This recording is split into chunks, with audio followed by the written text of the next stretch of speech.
The current population of Texas is 31.29 million people. This is registered voters, it's people that don't vote, it's prisoners, it's children, it's immigrants, it's everybody, okay? 31.29 million people in Texas. The amount of people in Texas that voted for Donald Trump is about 6.4 million. About 5.5 million people voted for Greg Abbott, okay?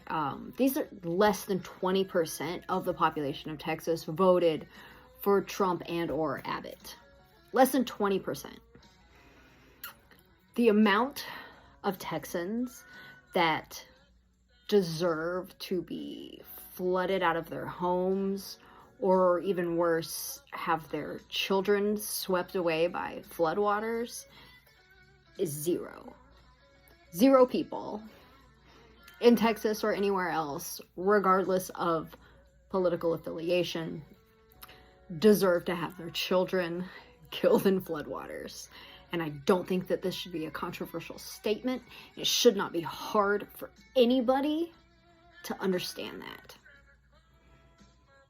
That's it.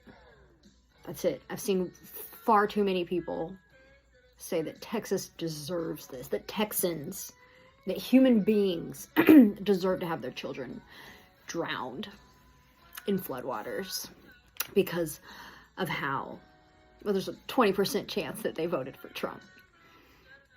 And again, even if they did, even if they're racist, even if they're transphobic, even if they work for ICE, their children, their 9-year-old daughter away at a summer camp, didn't deserve it.